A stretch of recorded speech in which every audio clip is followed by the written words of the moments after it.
Hey there! Thanks for stopping by. I made you a hot tea. I'm just going to set it down right here.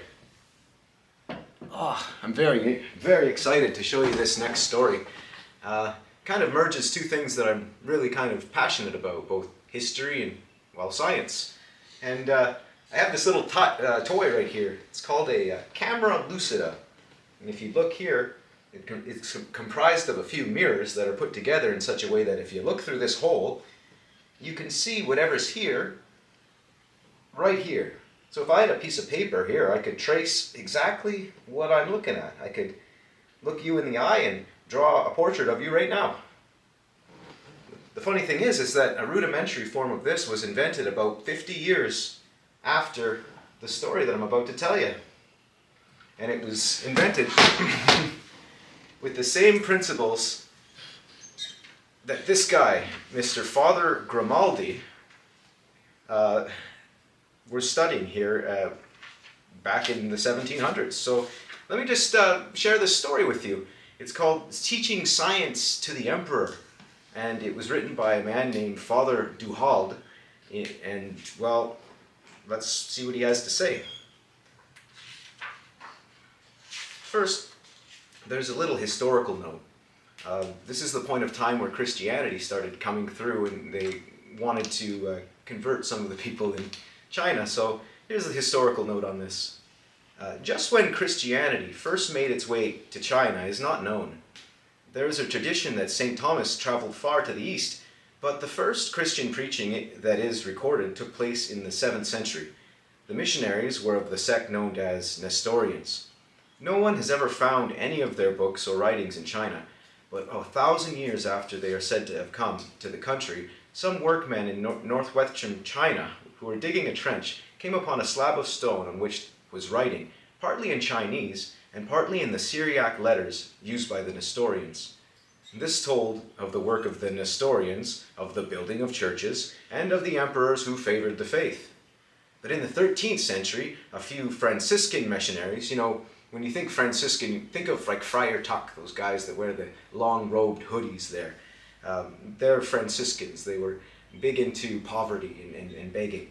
But these guys in the 13th century braved the perilous journey and made many converts, but with the fall of the Mongol dynasty, Christianity for a second time vanished and was not again preached in China until the 16th century, this time by Jesuits, and this is the point of time where we're picking up the story. At first, their teaching made with success, but with the coming of the Franciscans, disputes arose which greatly discredited the new religion amongst the Chinese, for they could not understand why teachers of the same faith should quarrel among themselves. At last the emperor's patience was exhausted, and he ordered all friars, except those needed for his imperial observatory, to be killed. The first Protestant missionary arrived in China in 1807. This story takes place just before the 1800s. It's written by Father Père du Halde, and it's about a few Jesuits that went and visited the emperor. So, in the 16th century, Giovanni Riccioli, a Jesuit missionary, came to China and was followed by others of the same order. They showed a great amount of tact in dealing with the natives. The following account explains one method by which they made their way. This nation, naturally proud, looked upon themselves as the most learned in the world, and they enjoyed this reputation without disturbance, because they were acquainted with no other people more knowing than themselves. But they were undeceived by the ingenuity of the missionaries who appeared at court. The proof which they gave of their capacity served greatly to authorize their ministry and to gain esteem for the religion which they preached. The late emperor, Kang He, whose chief delight was to acquire knowledge, was never weary of seeing or hearing them. On the other hand, the Jesuits, perceiving how necessary the protection of this great prince was to the progress of the gospel, omitted nothing that might excite his curiosity and satisfy this natural relish for the sciences. They gave him an insight into optics by making him a present of a semi-cylinder in a light kind of wood.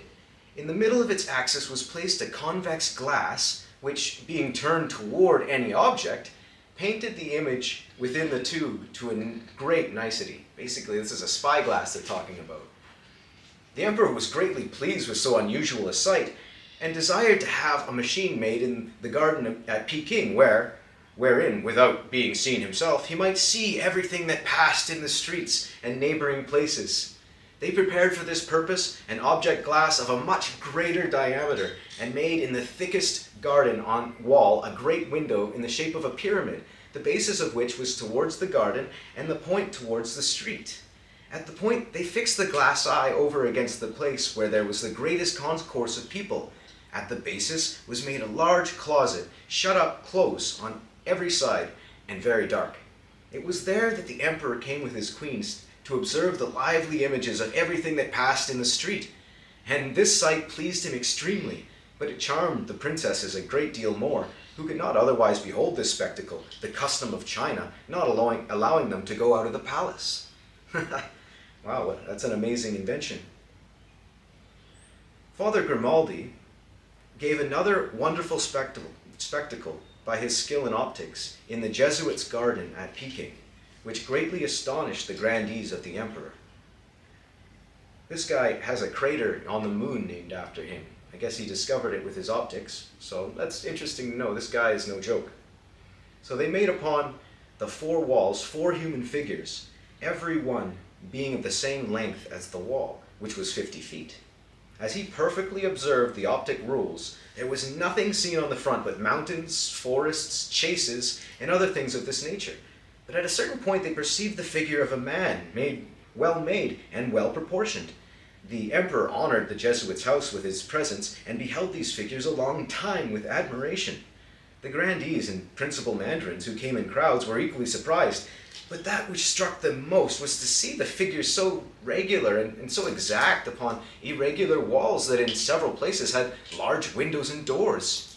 It would be too tedious to mention all the figures that seemed in confusion, and yet they were seen distinctly at a certain point, or were put in order with conic, cylindric, pyramidal mirrors, and the many other wonders in optics that Father Grimaldi discovered to the finest geniuses in China, and which raised their surprise and wonder. I guess he was able to project images onto the wall using light and using these prisms. What an amazing feat for the time, you know?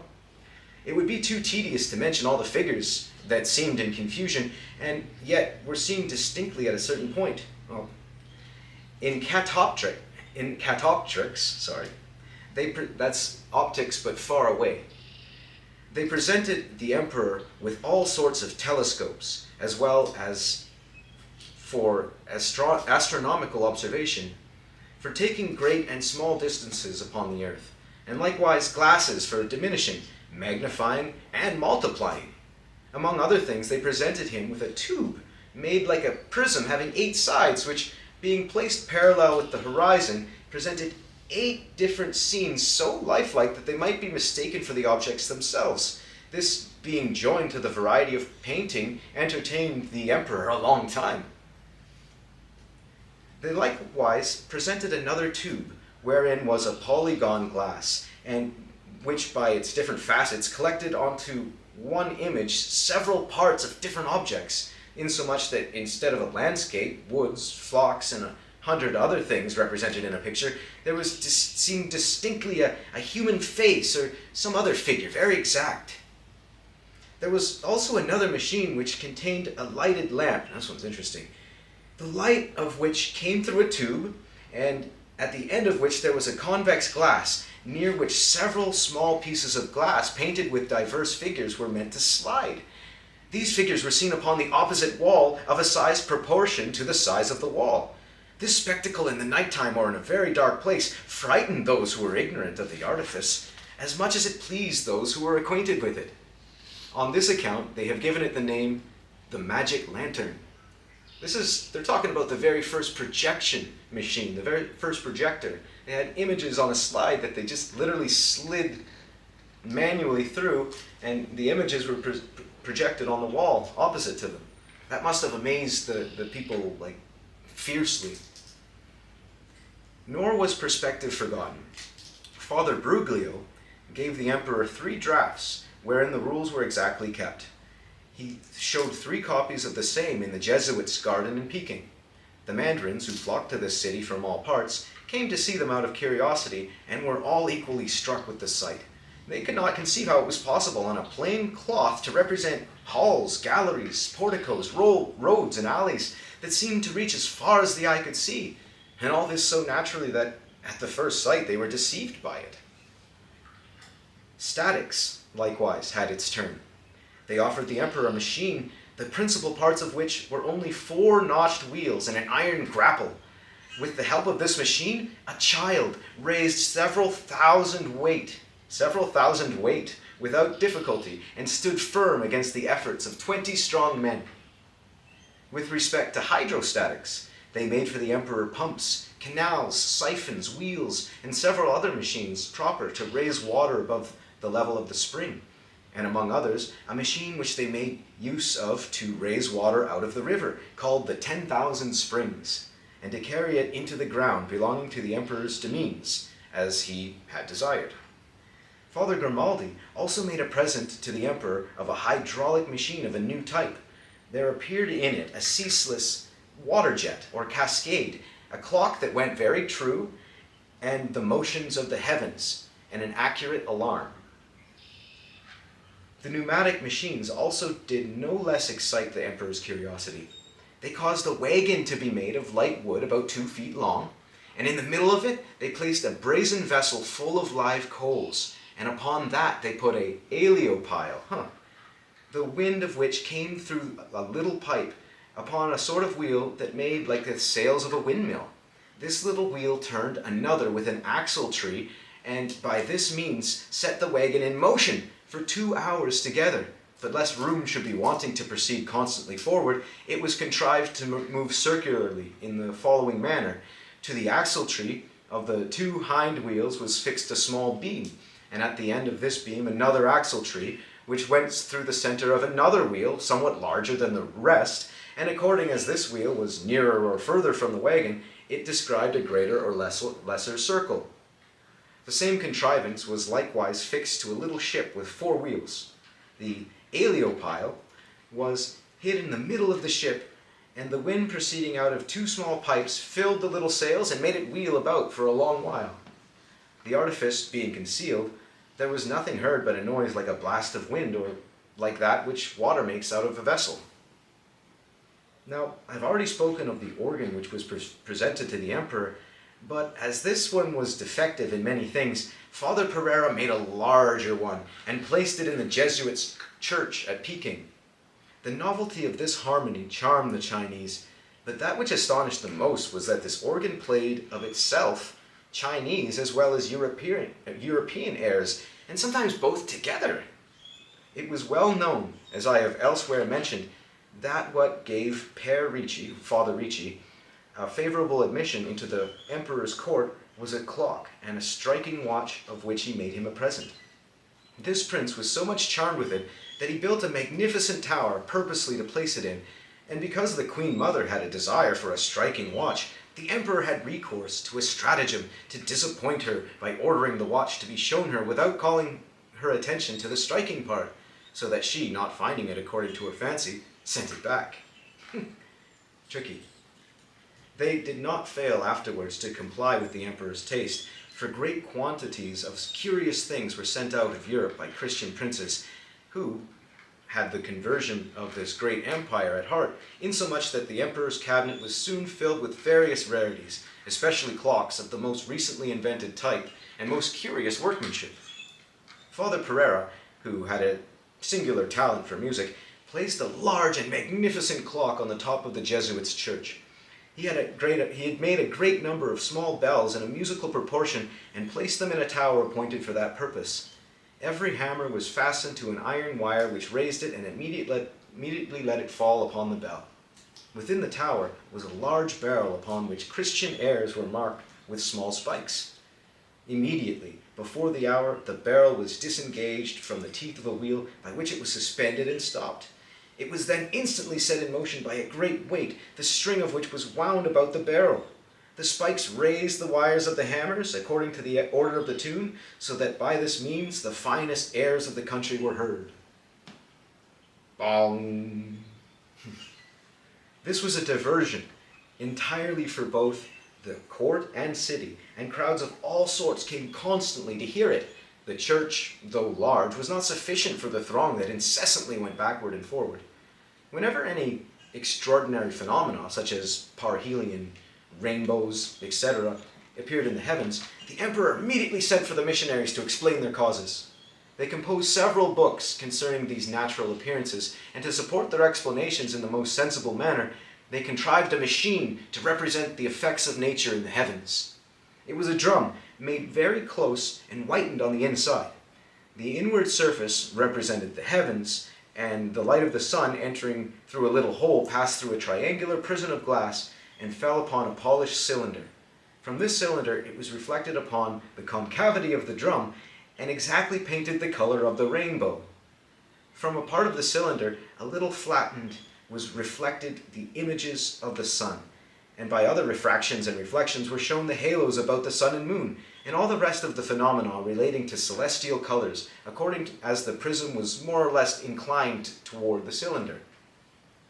They also presented the emperor with thermometers to show the several degrees of heat and cold, to which was added a very nice hygrometer to discover the several degrees of moisture and dryness. It was a barrel of a large diameter, suspended by a thick string made of catgut, of a proper length and parallel to the horizon. The least change in the air contracts or relaxes the string and causes the barrel to turn, sometimes to the right, but sometimes to the left, and stretches or loosens to the right or left depending on the circumference of the barrel. A small string which draws a little pendulum and marks the several degrees of humidity on one, and on the other, the several degrees of humidity of dryness. So all these different inventions of human wit, till then unknown to the Chinese, abated something of their natural pride and taught them not to have too contemptible an opinion of foreigners.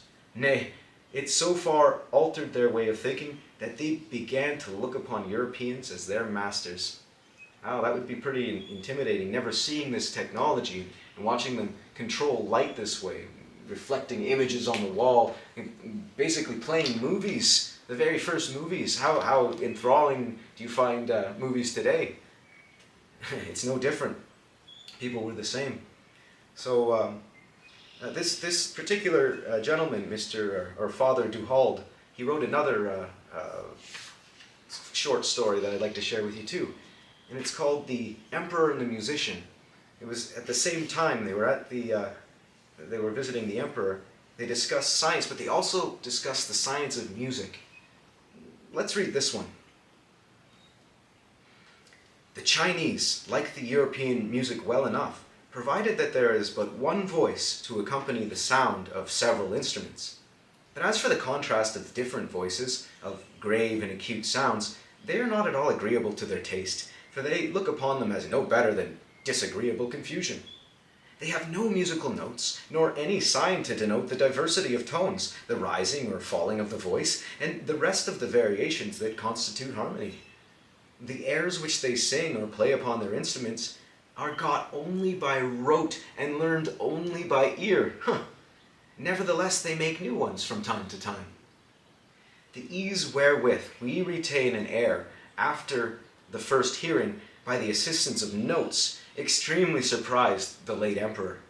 In the year 1679, he sent for Father Grimaldi and Father Pereira to play upon an organ and a harpsichord that they had formerly presented him.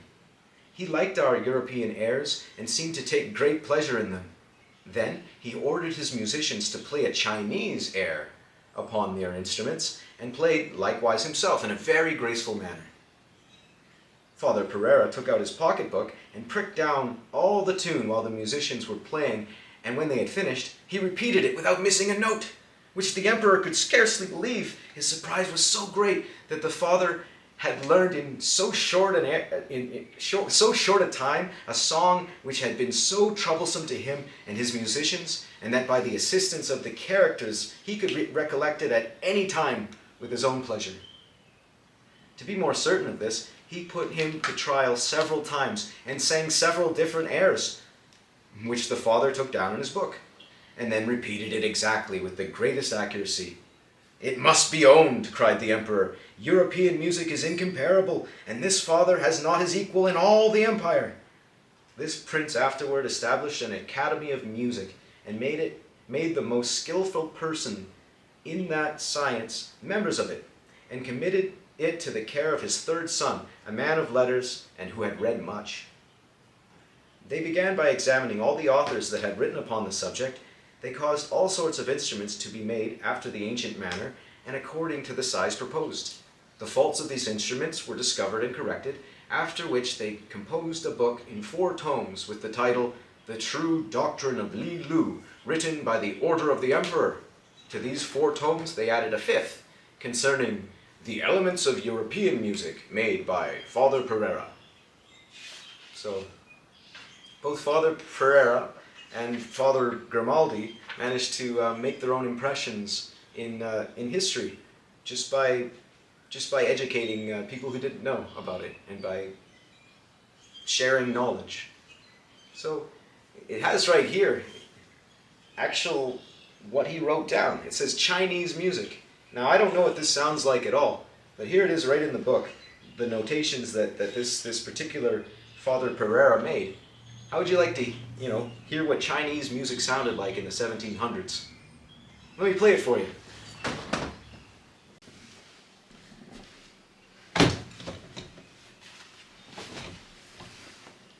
Really, I don't know exactly what this is going to sound like, but I'll do my best. Here goes.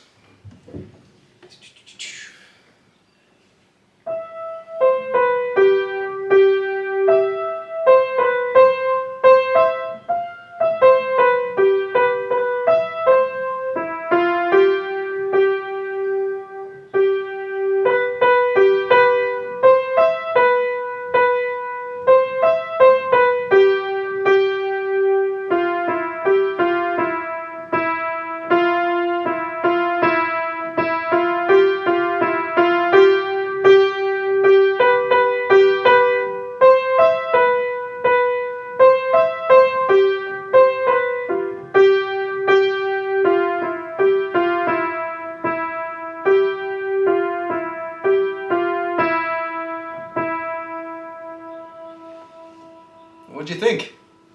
Wasn't what I expected. I guess that's what a Chinese air sounds like. Well, thank you very much for reading a story with me, letting me play a song for you. Thank you for coming.